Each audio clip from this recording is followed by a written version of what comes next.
Hello and welcome to our very first session. My name's Carlo Joseph Bianchini. I'm Ravindu. Hi, I'm Anya. Yeah, so today our topic of conversation is going to be the growth of social media. So we're going to be talking about some of our favorite platforms that we've been using currently in 2021, how those are evolving and changing and continuing in different ways that we've seen over the pandemic. And I think you might find a lot of this information very, very interesting. So for those that are here early, to those that are here now, if you have any questions at any time, just go ahead and post that in the chat. So yeah, getting excited to talk about some artists first off, but before we do that, hi Jasenia. Hi How's it everyone. going? Good, how are you? Do we want to talk a little bit about ourselves and just kind of introduce ourselves? I can go first. So yeah, as I said, I'm Carlo Bianchini, and I am a actor, singer, artist. I graduated from Sheridan College in 2019, and I'm currently pursuing my education degree at Queen's University. So that's happening right now, mixture of online classes and in-person classes. So yeah, I'll pass it off to you, Ravindu. Go ahead. Yeah, my name is Ravindu, and I'm pretty much in business right now. And then I've been doing marketing and social media on the side as well. So this is a great opportunity for me to share my thoughts with you guys and learn as well from all the other speakers we have today. Amazing. Hi everyone, I'm Jasenia. I'm also one of the co-hosts for this session and so excited to be with you all. I'm in my third year of commerce at Queen's University. So similar to Carlo, also a mixture of online and in-person classes. So super excited about this series. We have some really interesting topics coming up the next few weeks. And yeah, I think this topic in particular, the youth who are watching will take a lot out of, and I'm sure they can relate to it as well. So please engage, ask questions. If there's anything else, you'd like us to discuss in future sessions, then definitely let us know. So yeah, that's a little bit about me, and I'll pass it to Hania now. Hi, thank you, Jasenia. So my name is Hanya, and I'm a blogger and YouTuber as well. I'm currently a second city student, and I'm also in the City of Brampton pageants for 2022. So I just thought I'd share. Thank you. Amazing. One more thing, guys, if you guys want to get involved with a youth program with Moksha Canada, there'll be some links in our page where you guys can sign up and get involved and join our community and help us in the future to grow. And with that, we can get started.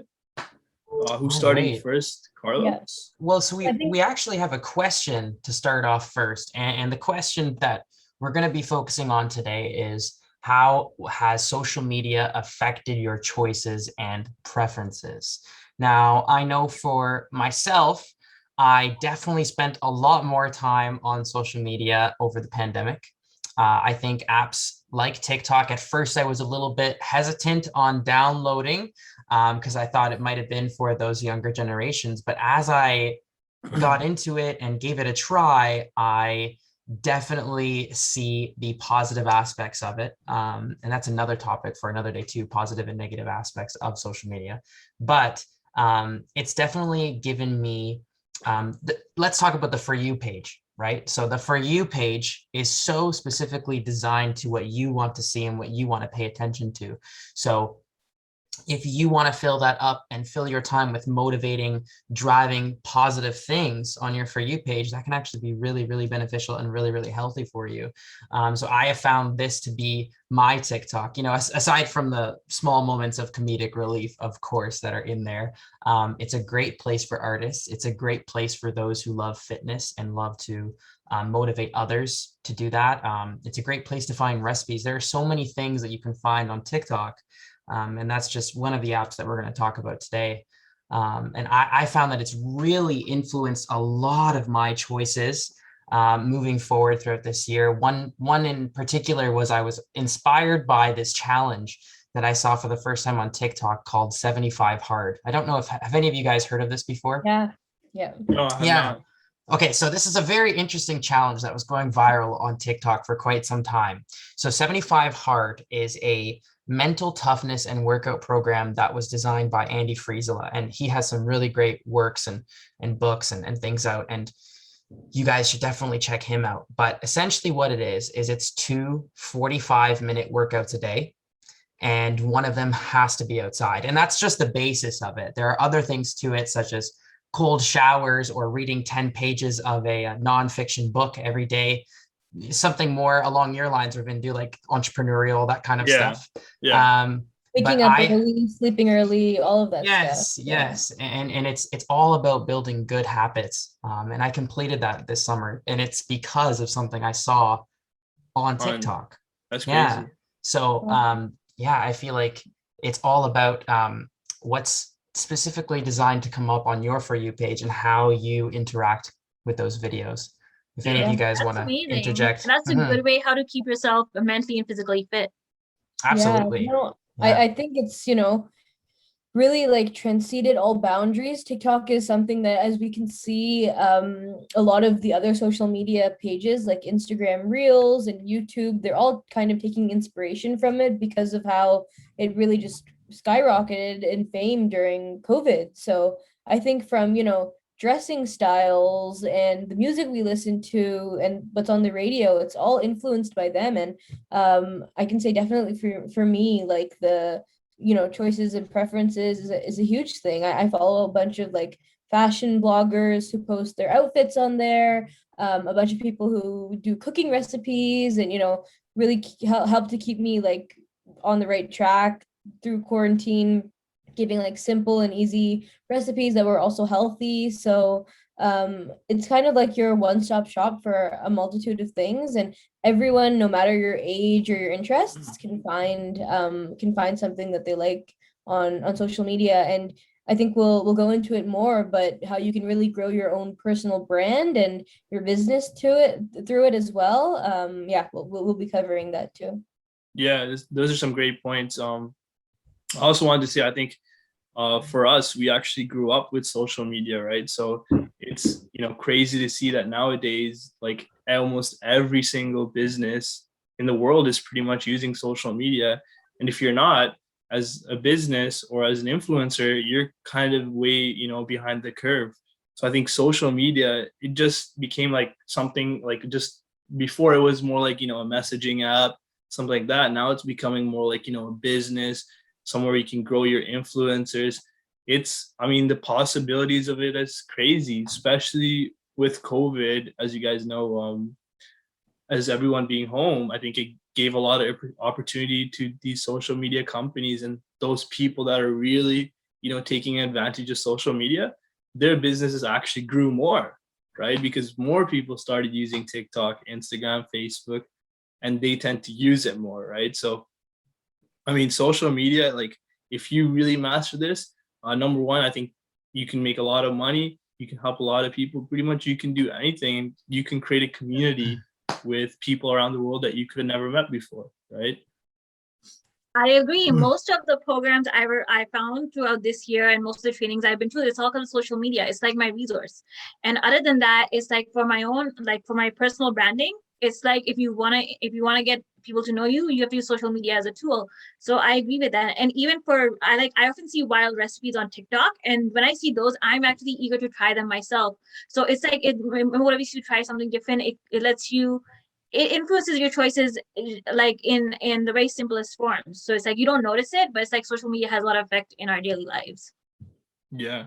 One more thing I want to add on is before, it's like if you don't know something and you didn't have social media, it's really hard for you to figure it out. But now, like for example, let's say you want to figure out how to make a website, but like you can use social media to your advantage to learn these things. It's kind of cool how we're going from that traditional like read a book to now kind of like, okay, we can do from online learning virtually, YouTube and all these other platforms. I think that's another great thing of social media and these different platforms we have.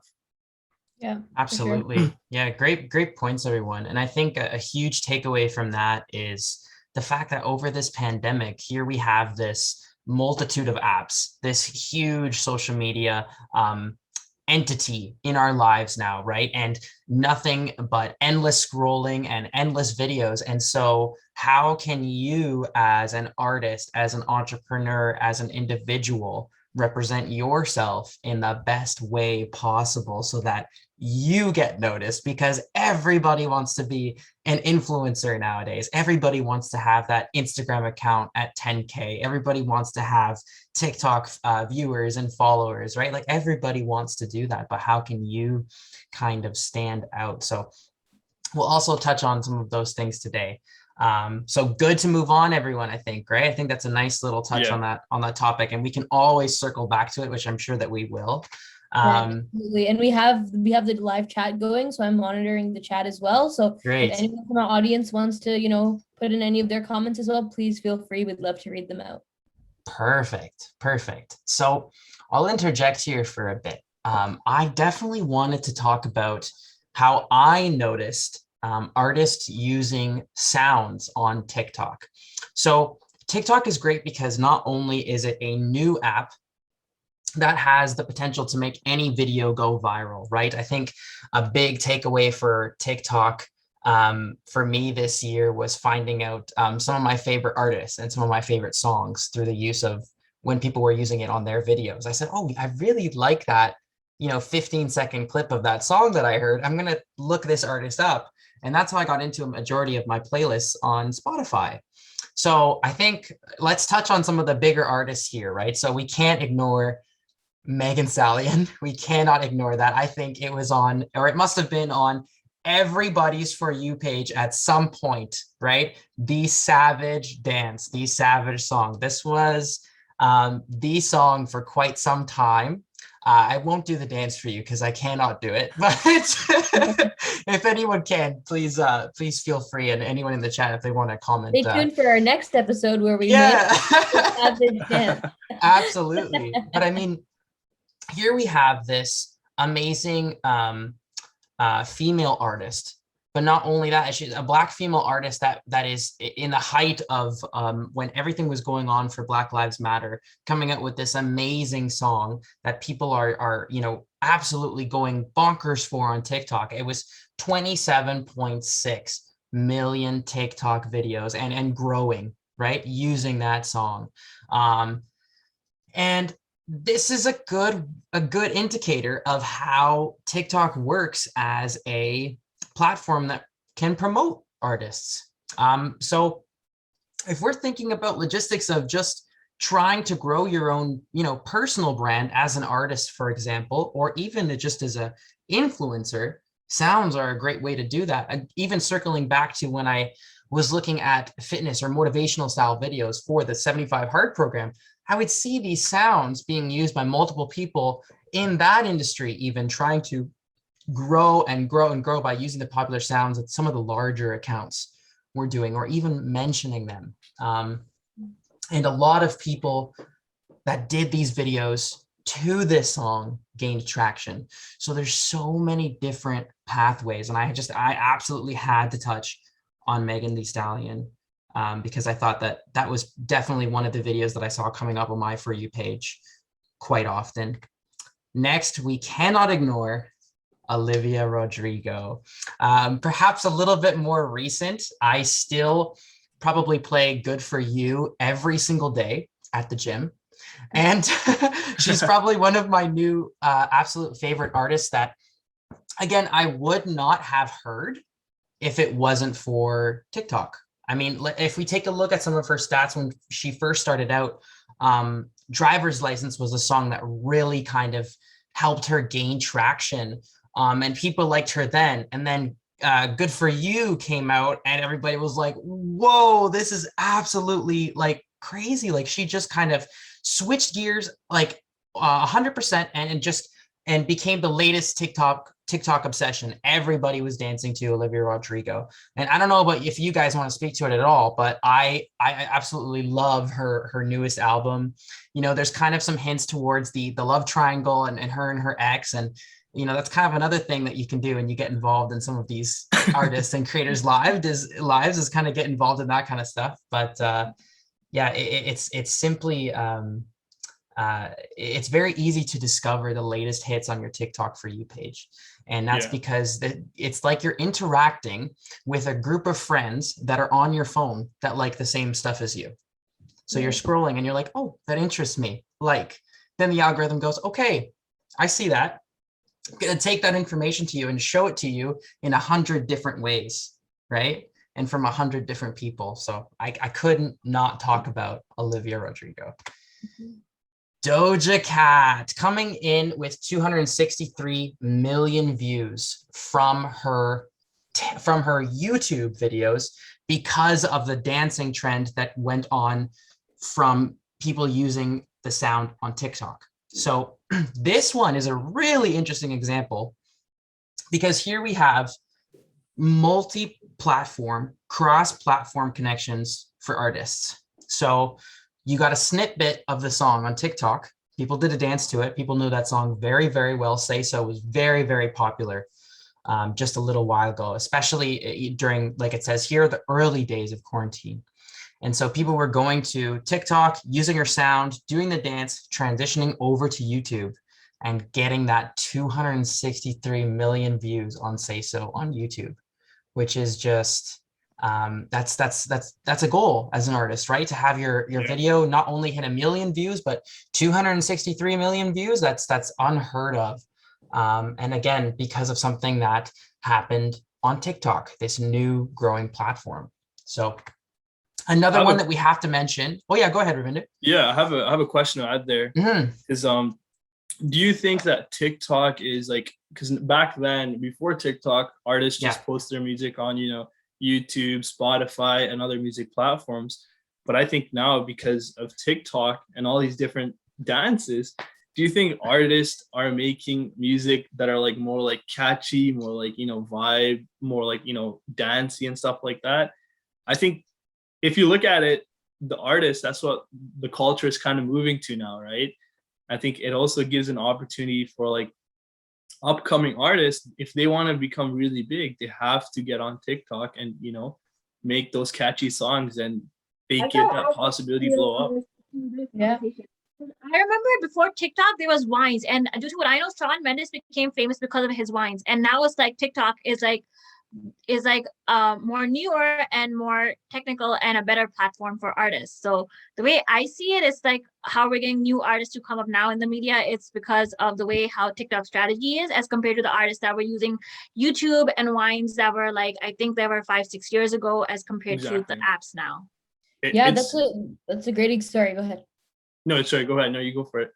Oh, sorry. Okay. So I was just going to say that's a great example, Hanya, that, Shawn Mendes he blew up into the stardom because of these 6-second vines he was posting. And now, you're able to post up to 3 minutes on TikTok. So there's so many new artists that I've seen on there that really, and even a friend of mine actually who makes music was telling me that instead of, making music or thinking about what I think people would like to hear, I'm thinking about what's a song that someone could do a dance to or a TikTok dance to, right? So I think to answer your question, definitely that people are kind of looking at things a different way, and they know that all of these dances have been going viral and from really small artists too. So it could be anyone. Yeah. I don't know if you guys know this artist, but I think it was a song called like Joe Baby or something like that. He made a song with Usher. He was pretty much like a nobody before, and then out of nowhere now he's like, his song reached really high, I think millions of views. And as an artist or like a singer, it gives you a really good opportunity to blow up your music, right? I think that's the power of social media and TikTok. Yeah, it's so interesting you guys are bringing this up on the Lewis Capaldi slide too, because absolutely artists are trying to transition some of their music and some of their songs to hit those targeted audiences on TikTok. And Lewis Capaldi is kind of the perfect example of that, because we all kind of knew who he was before, right? We all kind of enjoyed his music, enjoyed his songs, and he had 10 million views on his YouTube platform. That's nothing small, right? But it wasn't until his TikTok trend came about that his fame grew from 10 million to 309 million views. So here we have another example of an artist using this platform to gain even more traction onto his music and his style because of, I mean, really, what's interesting about it is that people like us, regular posters and people who are interacting with TikTok are doing the work for him, right? We're interacting with his music and his sounds on TikTok, and we're posting it and we're doing the trends, and he's just gaining bigger traction to it, more and more and more and more and more. So TikTok just drastically elevated the fame of artists who already had a platform. And so we have like two different sides of the spectrums here. We have artists who are brand new to the music world, putting out content for the first time and just gaining traction and going viral. And then we have artists who have already kind of had a platform and continue to grow because of TikTok. So absolutely, everyone, they're absolutely targeting and trying to go after certain trends. And I'm personally really interested to see what the new Drake album is going to bring for any kind of TikTok trends that come out. I've had a chance to listen to a little bit of it myself. It's I think it's a little different than what I'm used to hearing from him. So I'm interested to see what's going to come out of that album, and if anything's going to surface on TikTok, or if a trend's going to start, because you never know with songs, it could take maybe, a month or two for something to settle in, and then all of a sudden a trend will start coming up with that sound. So you never know. Or perhaps we'll see someone new. So Yeah. We see so many times where, a really old song resurfaces with some type of New dance. remix or new dance. So I think even for Savage, I think it came out like a year before it yes, blew up on TikTok. So, it was there the whole time, but I only knew I thought it came out in March 2020, but it only came to my attention afterwards that, oh, it's been out for so long. But yeah, sometimes it does take, I guess, everything takes its rounds, right? And then there's always something new at the same time. So, and I'm sure we'll get into the algorithm, but they definitely know what they're doing on that end. absolutely. Yeah. And I think that's a great point, because it's like, imagine being that artist, or that even just that friend that said, I used to listen to her before she went famous because of the TikTok videos or the virals, right? So that's why it's really good. If I'll just throw in a little side note in there, I do Radar Canada on Spotify. I don't know if you guys have ever checked out that playlist on Spotify, but it's like up and coming Canadian artists on Spotify. So every now and then I'll take a break from my regular playlist that I'm creating, and I'll just kind of listen through that.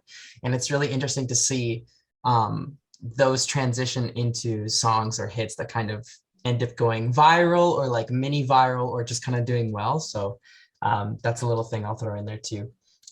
But anyways, moving forward, let's kind of open up a conversation throughout that and talk about these A-list celebrities. So if anyone wants to interject on this, I'm very, very happy to talk about this. I think it's a really interesting phenomenon that we have going on here. Definitely. Yeah, no, I guess I could give a little bit of a background to, the people we see on the screen at least. So, basically what we came to notice when we were brainstorming is that so many normal people, everyday people who were in high school or university have all of a sudden transformed into the A-list celebrities. And I think a great example, last night the Met Gala was going on, and that's where all of the biggest, I guess, influencers, really celebrities. It's an exclusive event, and you're only invited if you've really made it to that stardom phase.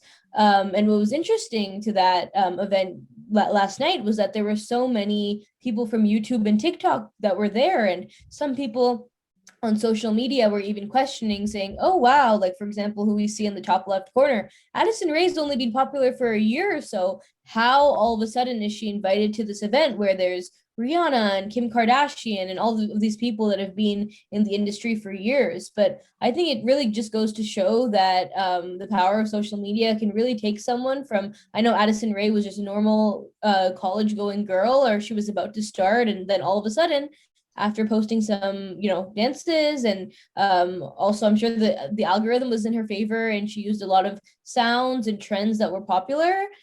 She's blown up into this mega celebrity star now, who recently also just starred in a movie as well. And to talk about, right underneath her, the Dimillio sisters, Dixie and Charlie Dimillio, they also started as just average girls in America, and then all of a sudden, through especially Charlie's dances, they've also skyrocketed, and I believe now they're starting their own reality TV series. And then Logan Paul and his brother Jake, they're also they're fighting these boxers who, it used to be really exclusive, and it only used to be for the best of the best, you would think. But there's a huge transition, I think, from social media into the A-list celebrity realm.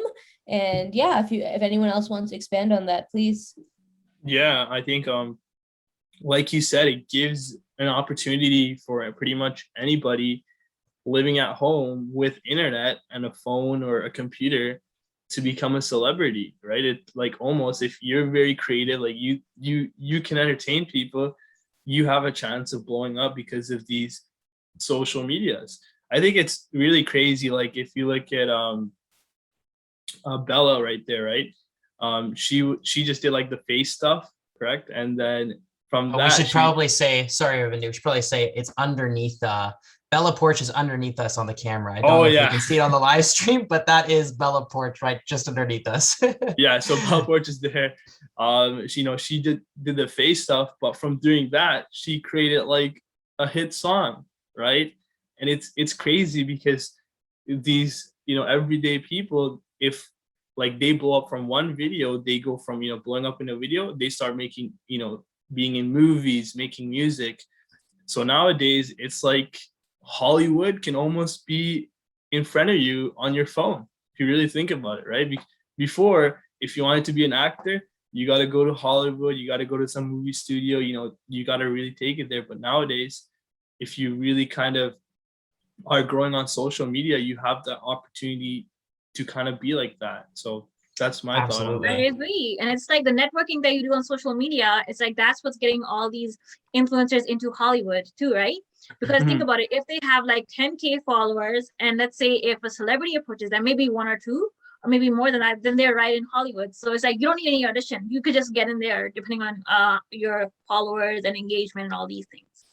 Yeah, 100%. I mean, can we just talk about the fact that one of these YouTubers literally fought a world champion professional boxer, Floyd Mayweather? I mean, when have you, and it was one of the most watched, most viewed fights ever, right? People are paying so much money for these YouTubers to fight a professional boxer. I mean, how many people are going to get the opportunity not only to do that and to make millions just off the fight, right? But like to even be in the same arena as someone as the same stats as Floyd Mayweather, right?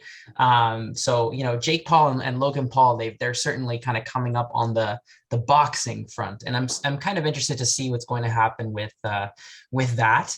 And then, we can also touch on the Dimillios, of course, who are famous for their dancing TikToks and just they're amazing dancers, and they've gained so much traction, and that's kind of just how it happens, right? It's interesting to see what people like and what people enjoy, but people like watching these YouTubers and social media stars box too, it seems like. So that's very interesting. That's kind of a trend coming up in the past little while.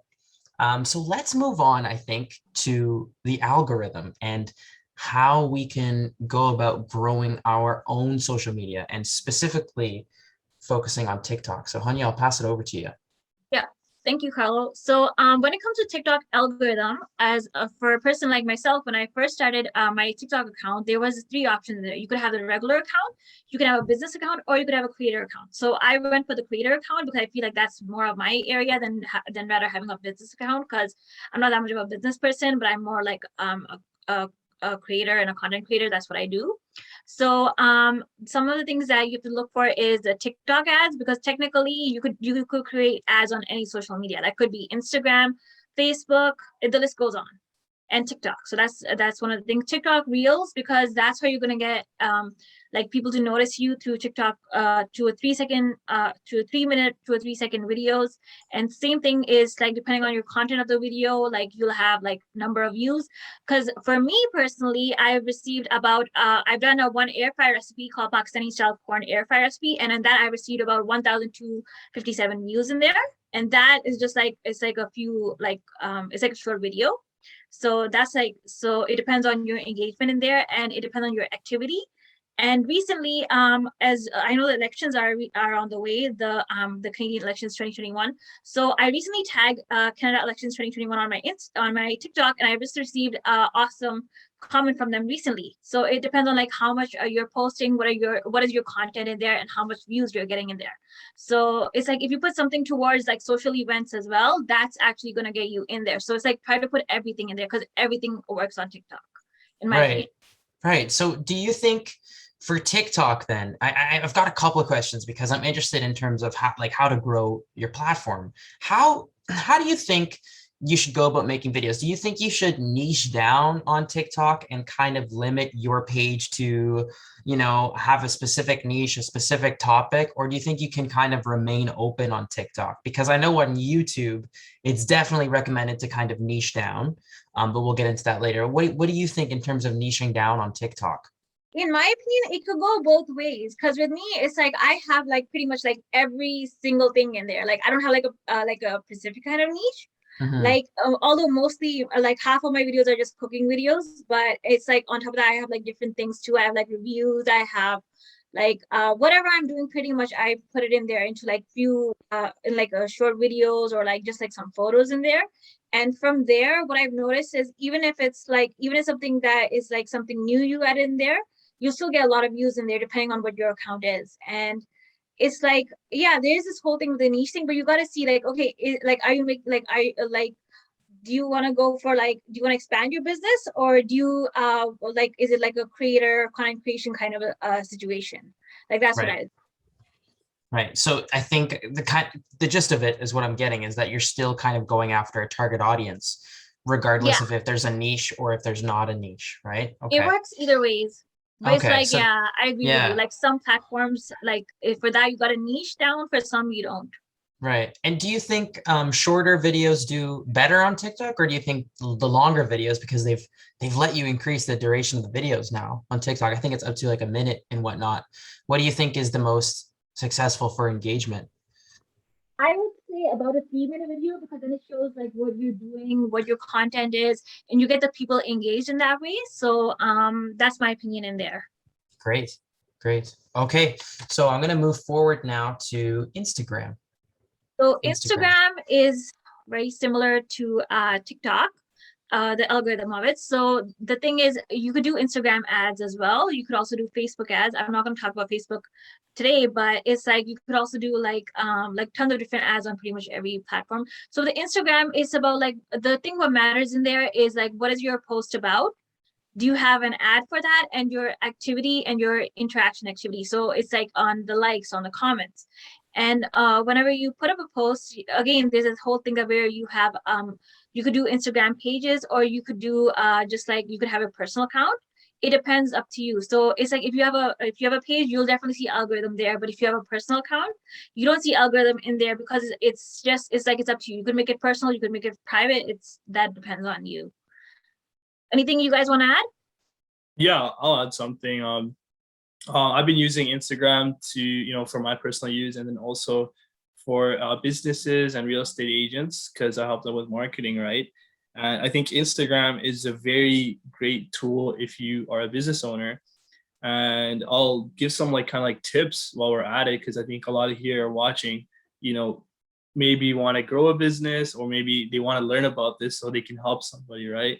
So I think number one, when using Instagram as a platform to grow your business, I see a lot of accounts make a mistake of just posting whatever, right?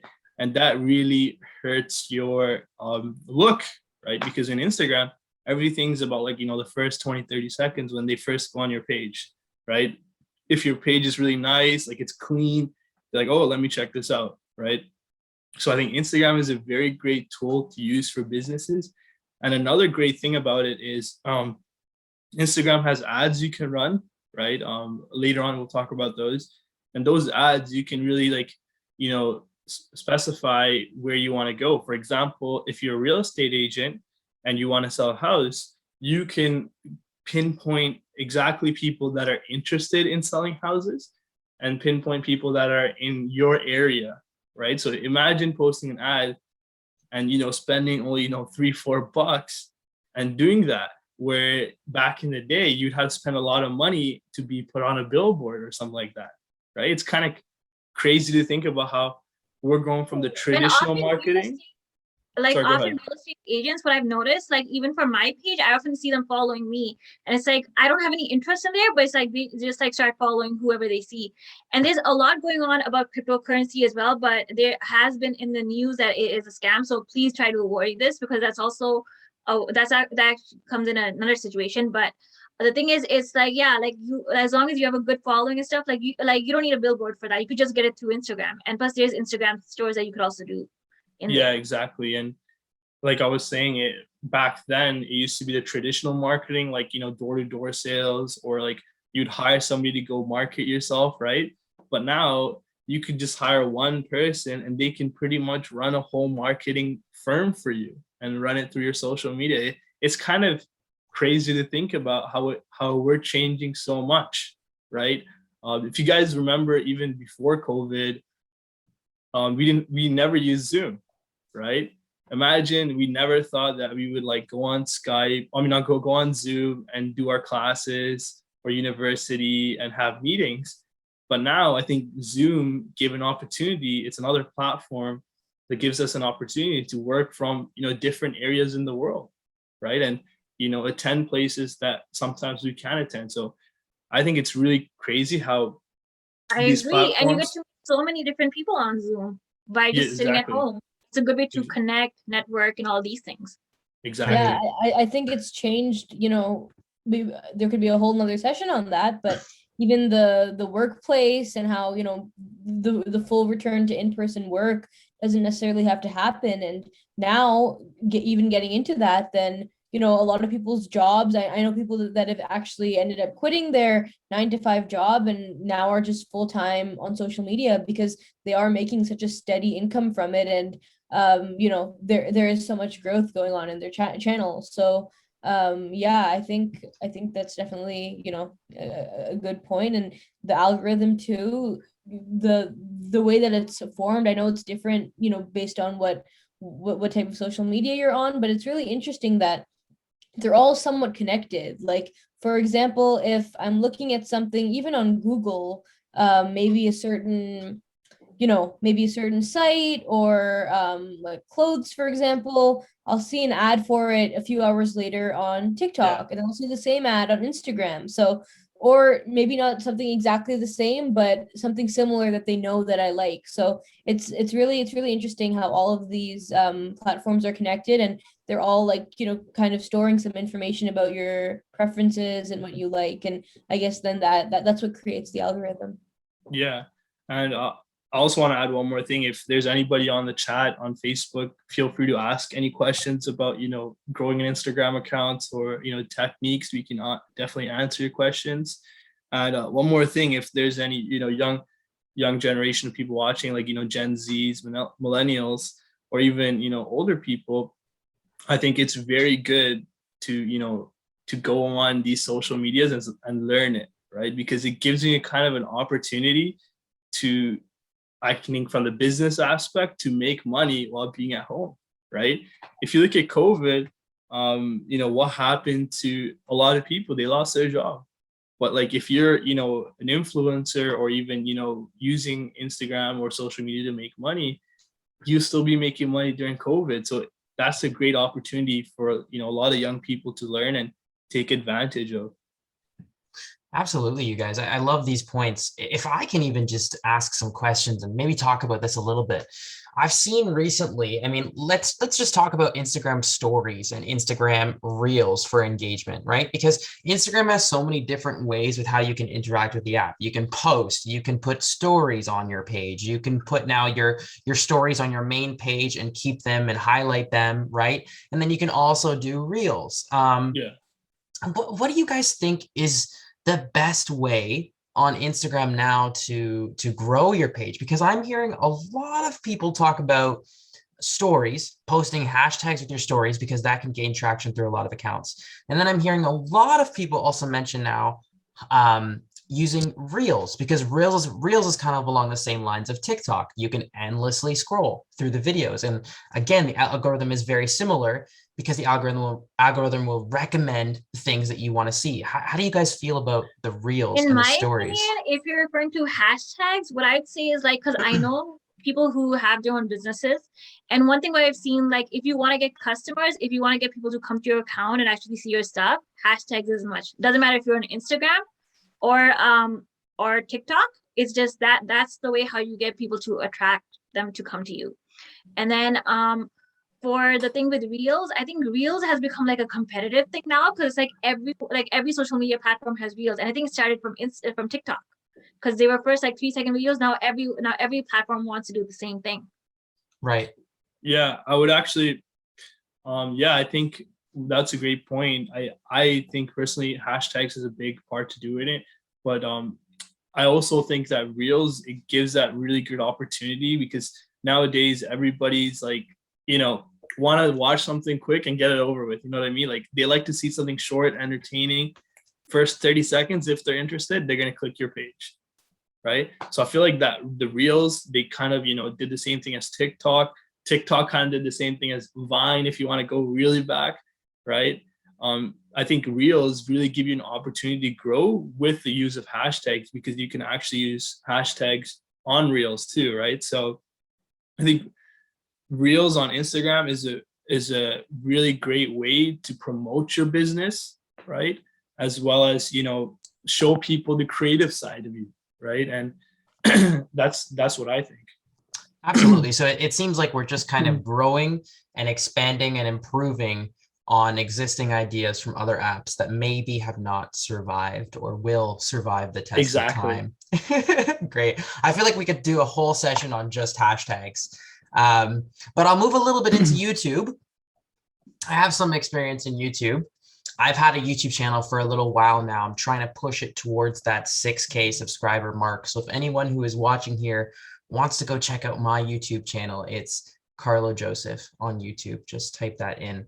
Now, let's talk about niching down, because I know on TikTok, we kind of talked about how you don't necessarily have to have a niche.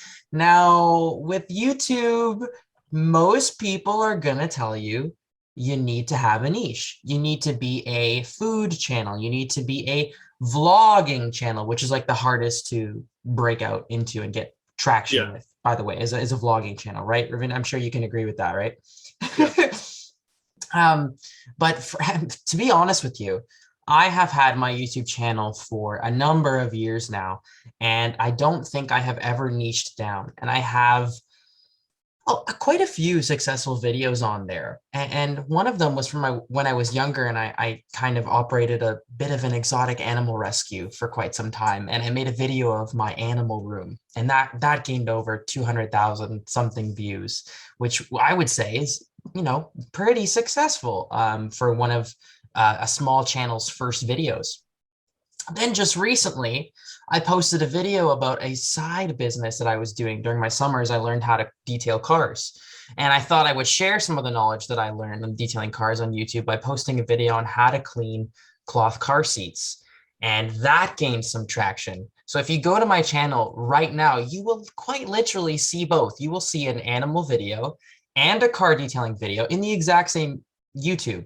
Now, so I'm not saying that that's a fluke by any means, because that video also has over 200,000 views and is climbing.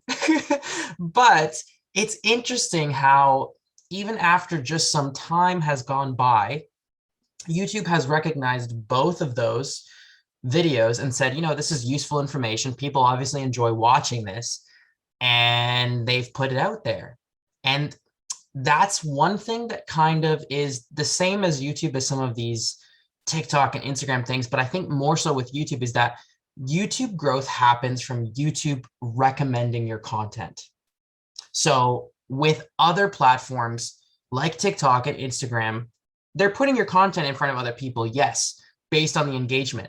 But if YouTube is seeing your watch time, so I'll skip to my third point. Watch time is very, very important in YouTube. It's what YouTube wants. YouTube wants its viewers to stay on the app for as long as possible. So if you have a long duration of watch time for your videos, that's telling YouTube people are coming to your channel, they're staying on it for a very long time, watching the entire video, getting something from it, leaving a comment, leaving a like. That's why you see all your favorite YouTubers asking people to do those things, reminding them multiple times in the videos, because that works. That tells the YouTube algorithm people are engaged in the video, people are interacting. Kind of the same thing with like leaving a like, sharing or saving the video on TikTok, except I think it's more to a degree that really takes the time to watch the analytics, because YouTube is a platform where people are uploading longer videos, and they have been doing that for quite some time now. You can have up to an hour on YouTube if you're monetized, right? And you can make full-blown movies with some channels. Yeah. So all of that, think about what your channel is about, but more importantly, think about if you have valuable information to share. I think that's all it comes down to. I would say don't necessarily have to, pick a niche right away. If you have valuable information, share it, because most likely other people are going to find that valuable as well. And find and remember that value within yourself. Another good thing about YouTube, thumbnails and clickbait works. It really works. Here's an example of a clickbait kind of thumbnail that I used for my detailing video. Now I have here, don't use dish soap. Here's why, ... with an arrow pointing to Dawn dish soap, because I noticed there were a lot of videos on YouTube, and one with like 1 million something views that said, use dish soap on your car seat. So I wanted to do something different. I created a thumbnail that was kind of taking ideas from the other one, but flipping them and saying, hey, don't do this, right? And I have my hand out, and it just makes you want to click on it. And I'm sure everyone has seen those thumbnails on YouTube that it's like a person in the corner going like, whoa, right? And then a really like funny caption or something that just makes you want to click on the video. That's half of YouTube. You cannot deny that thumbnails and clickbait titles really work on YouTube. That's what people want to see. That's what they're there for. And it's what gets the most clicks. You're trying to get that person to click on your video. More often than not, people will actually put an image of a mouse, of someone hovering over the video, clicking on it to try and incentivize people to just simply click on the video. If they start watching, you've won half the battle, right? So that's some of the advice. In the interest of time, I will move forward. Pass it off to you, Ravindu, with Instagram Meets Business. Yeah, thanks so much. I think, like you were saying, YouTube is a great platform to build. I think, like you said, the thumbnails, the kind of the niche, that's 100% right. And let's talk about Instagram and business, guys. So like I was saying, during COVID and, a lot of people are home, a lot of people use their, social media platform to start up a small business, whether it be, I remember, Carlo, you saying you had friends that were, making masks and selling them. They might have used Facebook, right? But, Instagram can also be used there too. And I usually like to use Instagram and Facebook together because they kind of go in sense together, because Facebook bought Instagram, right? So if you go to the next slide, Carlo, I think it's Facebook Business Week, correct? Absolutely. Yep. Yeah. So I want to talk about this because Facebook and Instagram, they're separate platforms, but they're connected through what's called Business Suite, right? And if you have a business page or you help manage a business page, you can access this and you can actually download the app.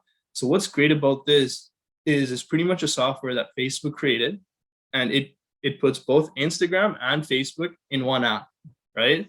And you can see kind of like the the analytics of what people are doing. So for example, let's say you posted an Instagram post on a business account, right? You can see what is my engagement and what is my reach.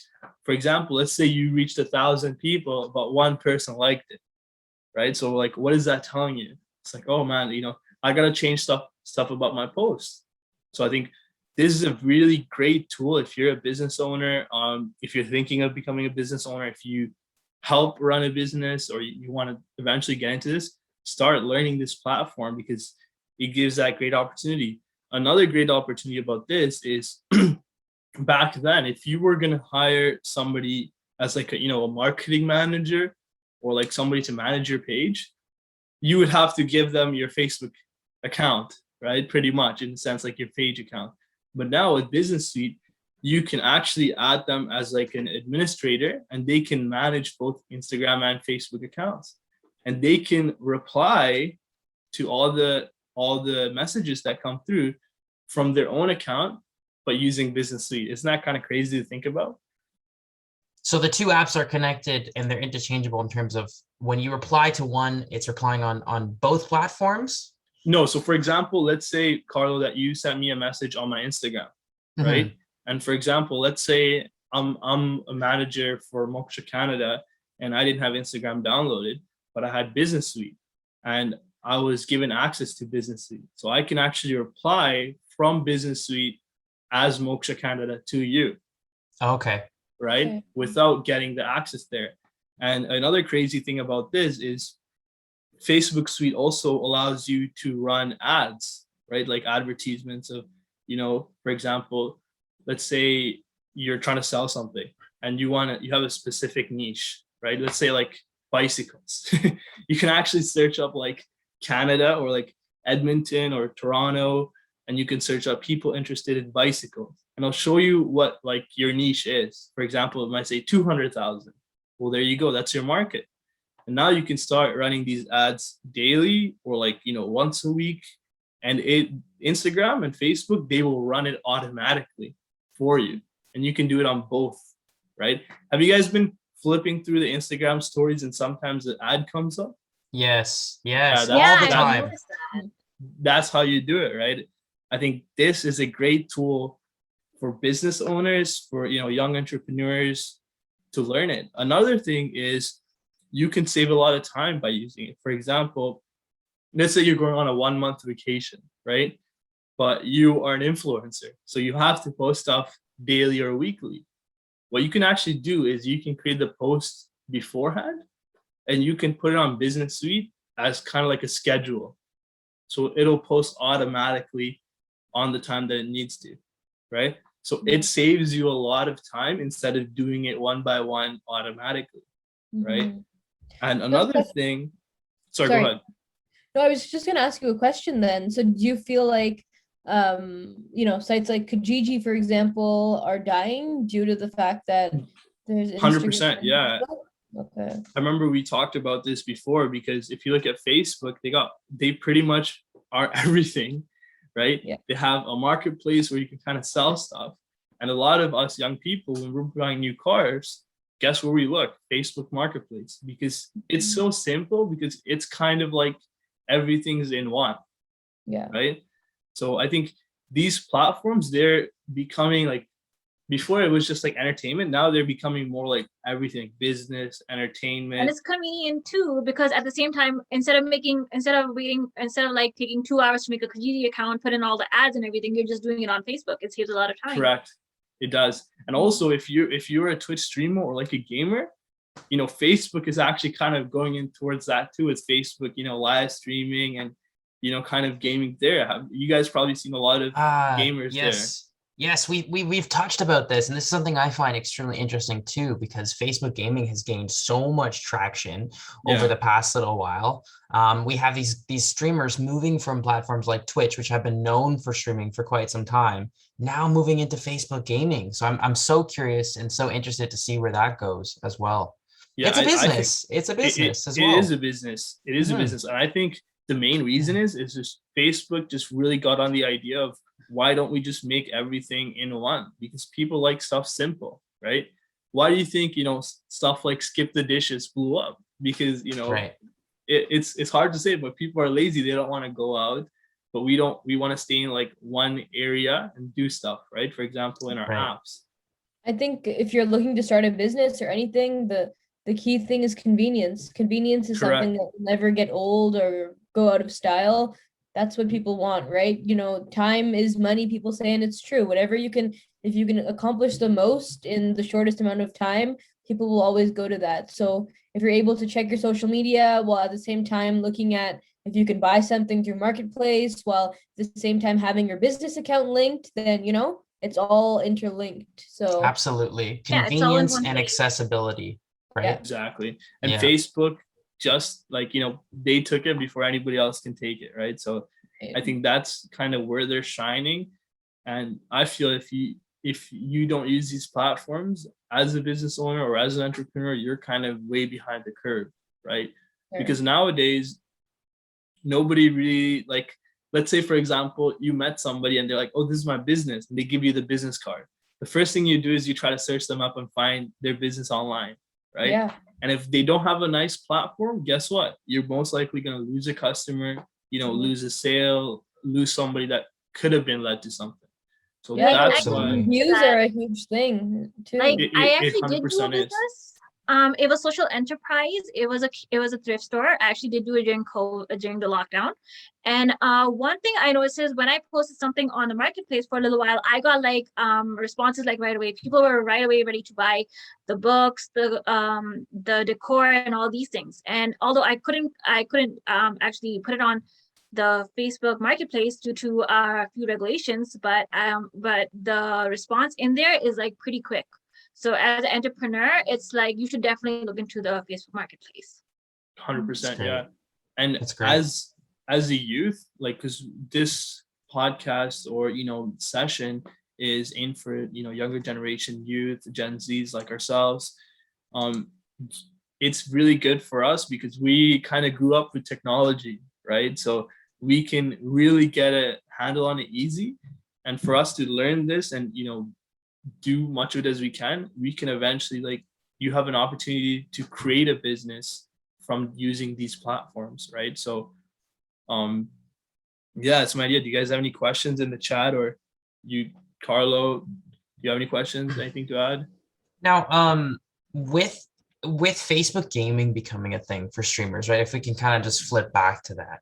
Now, I mean, obviously streaming has become such a huge ordeal within the past little while, especially the pandemic. I feel like a lot of us were streaming, Netflix, YouTube, whatever it was, but live streaming, even if it's not games, has just become so popular. And now with Facebook becoming this hub essentially for kind of everything, right? We're talking about accessibility on like a brand new level.